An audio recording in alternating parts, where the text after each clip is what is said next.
Üdvözlök mindenkit a Szervezetdiagnosztika YouTube csatornán, Rabbi Sándor vagyok.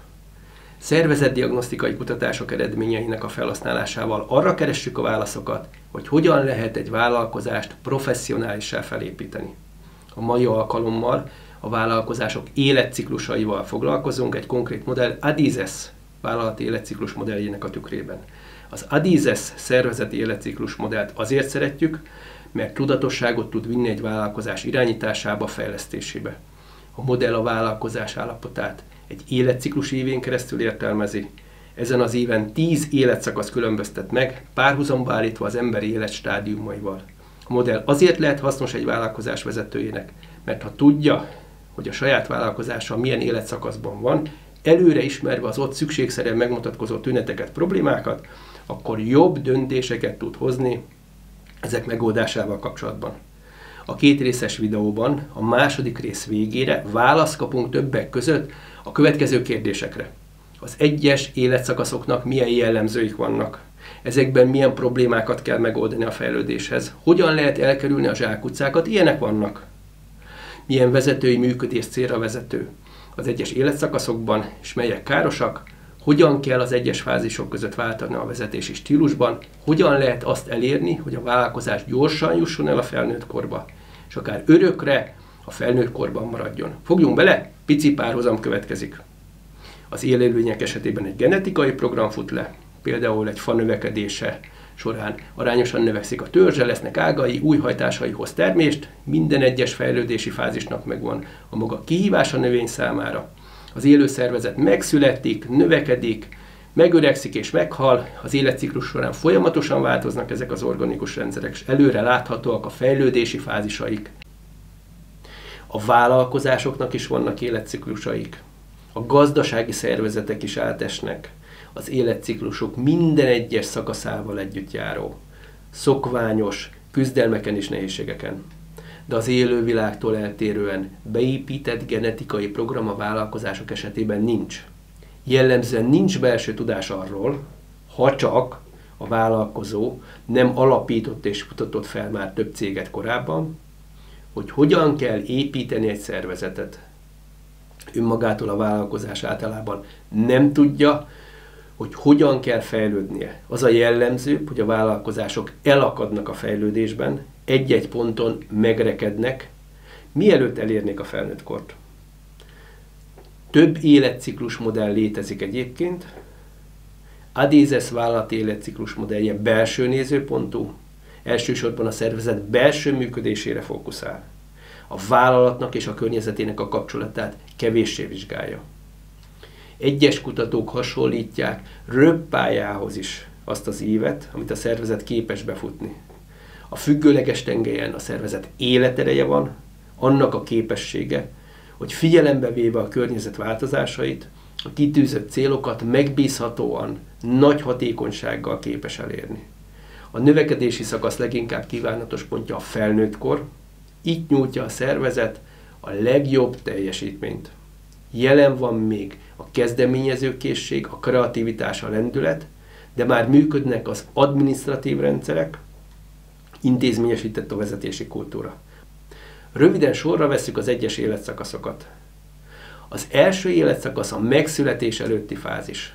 Itt a vállalkozás még konkrétan nem, csak egy ötlet, egy elgondolás, egy terv formájában létezik. Ez még az álmodozások kora, az alapító meggyőzi önmagát, felépíti saját elkötelezettségét, dönt arról, hogy vállalja a szükséges kockázatot.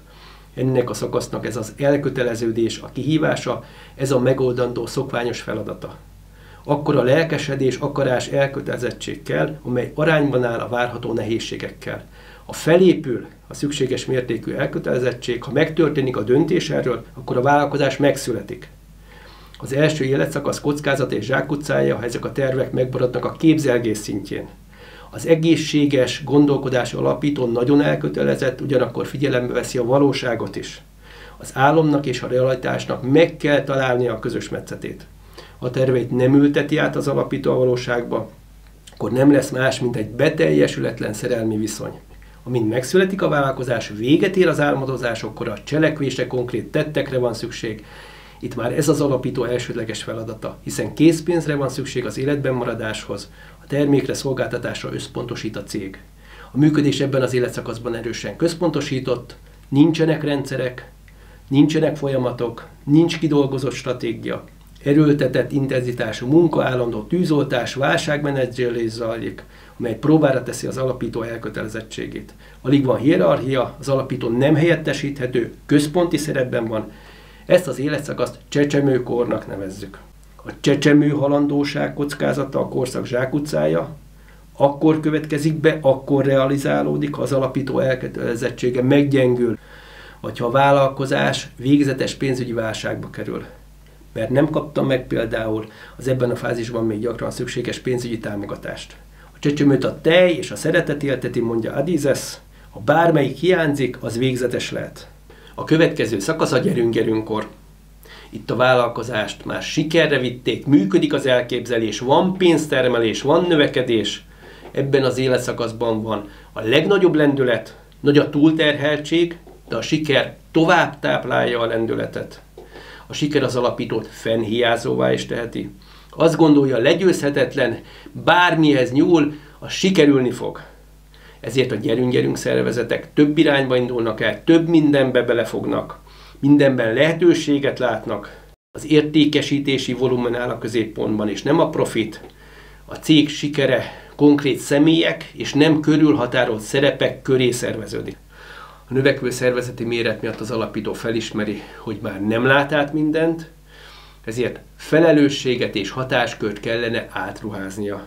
Ugyanakkor még nem áll rendelkezésre a vállalkozásban egy irányítást támogató rendszer. Az alapító úgy érzékeli, hogy nem azt csinálják, amit kér, nem az ő szellemiségében, nem az ő értékrendjében, ezért belenyúl, mikromenedzser, valójában visszaveszi az irányítást. És elbizonytalanítja a kinevezett középvezetői kört. Ezzel belehajtottunk a gyerünk-gyerünkkor zsákutcájába, ez az alapítói csapda. A vállalkozás sikerei magabiztossá teszik az alapítót, de ez a siker az ő személyétől függ. A függőség miatt, ha az alapító cselekvő képességét hosszabb időre elveszíti, akkor a vállalkozás nagy bajba kerül. Arról nem is beszélve, hogy az alapítótól függő vállalkozás sokkal kevésbé értékesíthető. Gyakran válság vezeti be a következő életszakaszt, a központosított döntéshozatal, a hiányos struktúra, a stratégia, a támogató rendszerek hiánya, az intézményesített vezetési kultúra hiánya súlyosabb problémákat okozhat. A serdülőkorú szervezetekben megkezdődik a felelősségek valódi körülhatárolása. Egy újra definiált vezetési kultúra mentén a vezetők valódi szerepbe helyezése. Az intézményesülés folyamata azt is jelenti, hogy a hatalom nem személyhez, hanem szerephez kapcsolódjon. Hatalomátadás történik. Az alapítótól operatív értelemben függetlenebb vezetési struktúra jön létre. A szakasz természetes kísérőjelensége, hogy keretek között tartott konfliktusok kísérik. Fennáll annak a kockázata, hogy ezek a konfliktusok elhatalmasodnak, és egy destruktív, bizalmatlan légkör épül fel. Idő előtti öregedésnek azért nevezhetjük ezt a zsákutcát, mert a szervezet egy ideig még hordozza a gyerünk-gyerünkkor vállalkozó szellemét, kreativitását, lendületét, de még mielőtt elérhetne a felnőttkor, elveszíti a rugalmasságát, idő előtt megöregszik. Jellemző, hogy a figyelem befelé irányul, klikkek alakulnak, belharcok emésztik fel az energiát, például régiek és újak között. De ha sikerül konstruktívan tovább lépni ebből a konfliktusos, újra szerveződési fázisból, megérkezünk a következő életszakaszba. A szervezet a felnőtt korba akkor lép, ha sikerrel jártak az intézményesülésre való törekvések, kiépültek a támogató adminisztratív rendszerek. Van szervezeti struktúra, a stratégia és az innováció is intézményesített. A szervezet tervezetten, visszamérhetően, megbízhatóan kiváló teljesítmény nyújt.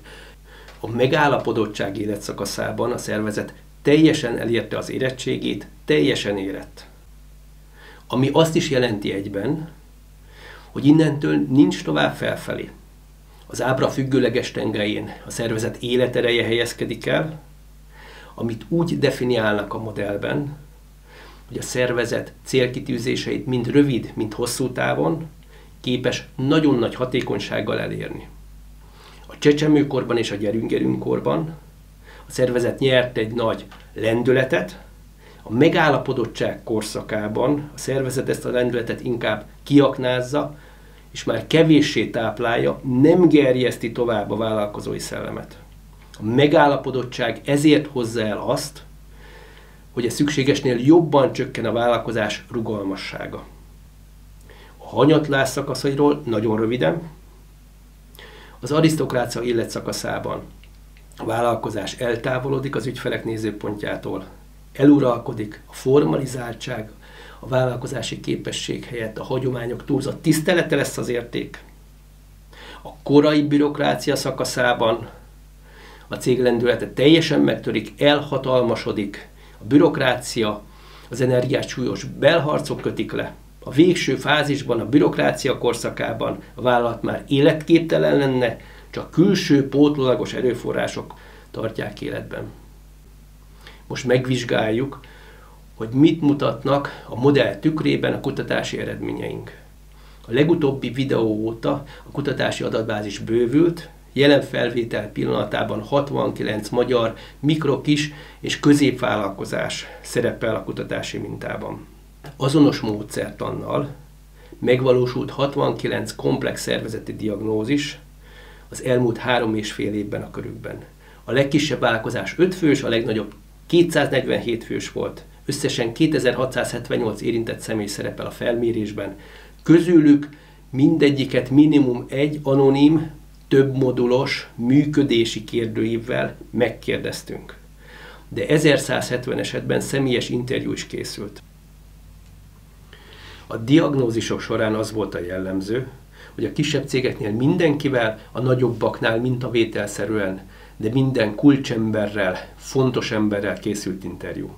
A különböző kérdőíveket átlagban 90% feletti arányban töltötték ki a vezetők és a munkatársak. A diagnózist végző stáb a szervezeti életciklus modellt, mint viszonyítási keretet már az interjúk, később az elemzések során mindig szem előtt tartotta. Az a tapasztalatunk, hogy egy ilyen komplex diagnózisra építve nagyon jól meghatározható, hogy egy adott vállalkozás milyen életszakaszban van. Most megvizsgáljuk, hogy az 5 és 20 fő közötti szervezeti méret esetében milyen a gyakorisági eloszlása a különböző életszakaszoknak. Hangsúlyozom, hogy a korábbi ábrákon a függőleges tengelyen az életerő szerepelt, most ezt lecseréljük, a függőleges tengelyen az adott életszakaszhoz tartozó gyakorisági arány, előfordulási arány szerepel. Az eloszlásból az látszik, hogy a legjellemzőbb a gyerünk-gyerünkkor. A serdülőkor kicsit képviselteti magát, majd hangsúlya van még a csecsemőkornak. Alacsony arányban a felnőttkor is jelen van. Most megvizsgáljuk, hogy a 21 és 100 fő közötti szervezeti méret esetében milyen a gyakorisági eloszlása a különböző életszakaszoknak. A görbe alakja jellegét tekintve hasonló, de a felnőttkor magasabban helyezkedik el. Már 2 kiemelt életszakasz mutatkozik meg. A függőleges tengely az életerő helyett továbbra is a gyakorisági arányt mutatja. A serdülőkor képviselete alacsonyabb. Most megvizsgáljuk a 101 és 250 fő közötti szervezeti méret esetében milyen a gyakorisági eloszlása a különböző életszakaszoknak. A felnőttkor a domináns. Sok esetben jelen van még a gyerünk-gyerünkkor, a serdülőkor, itt is a harangörbe eloszlási IVS képest alacsonyabb értékeltséggel szerepel.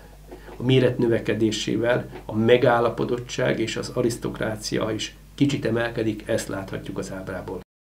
A következő ábra azt mutatja, hogy az alapítástól eltelt évek számának függvényében hogyan alakul a gyakorisági eloszlása csak a felnőttkornak.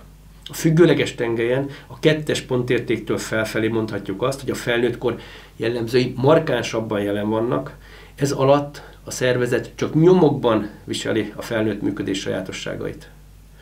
Azt látjuk, hogy az idő előre alattával vannak cégek, akik 5, 10, 15 év alatt sem érik el a felnőttkort. Szétnyíló az eloszlás alakja. 5 éven túl már nagyobb arányban találkozunk felnőtt működést mutató cégekkel. A mintában és az életben is Több olyan cég szerepelt, amely 5, 10, 15, 20 év alatt is kisméretű maradt, 5-20 fős létszámmal. Többen közülük 25 év után sem érték el teljesen a felnőtt kor tükröző működést. Ha csak egy-egy céget vizsgálunk, a modell tükrében az a jellemző, hogy egy konkrét életszakasz a domináns, ugyanakkor gyakran előfordul, hogy a szervezet hordozza kisebb mértékben egy-egy másik életszakasz jellemzőit is. Például a szervezet egyértelműen a gyerünk-gyerünk szakaszban van. Jellemző tehát például a központosítás, a vezetési kultúra decentralizáltságának még a nem teljesen sikeres kísérlete. De jelen van már a felnőtt kor professzionalitásából is valami. Például tűznek ki stratégiába ágyazottan célokat, amiket visszamérnek. Egy-egy támogató rendszer már kiépített és funkciója szerint működik. Az a tapasztalatunk, hogy a valós élet a legtöbb esetben nem vegytiszta. Érdekes mintázat, hogy a serdülőkor gyakorisági aránya rendre alacsonyabb. Ennek lehetne egyik magyarázata az, hogy a serdülőkoron gyorsan áthaladnak a szervezetek, így több cég összehasonlítása esetén indokoltan alacsonyabb arányt kapunk az összképben. Az én értelmezésemben sajnos nem erről van szó, több szervezet a gyerünk-gyerünk kor végén megakad, itt elkanyorodik az alapítói csapda felé. A következő videóban ezt részletesebben megnézzük. Az első videó végére érkeztünk, a tanulságokat a második rész végén vonjuk le, ugyanis a vezetői szerepben a nagyon fontos változtatási szükségesség lépcsőit, az életszakaszok határain még nem bontottuk ki teljesen. De annyi már látszik ebből is, hogy az életciklus modell rádöbbentheti a vállalkozót arra, hogy az egyes életszakaszokban nagyon eltérő működésre van szükség. Minden életszakasznak megvan a maga kihívása, ezek eltérőek egymástól, és nagy a kockázata annak, hogy valahol elakad a vállalkozás a fejlődésben. A következő videóban a vezető, az alapító szerepére, szerepértelmezésére fókuszálunk. Köszönöm Gadár László kollégámnak az elemzési háttér biztosításában nyújtott jelentős közreműködését. Nagyon köszönöm a figyelmet! A videó alatti leírásban a vonatkozó szakirodalom megtalálható.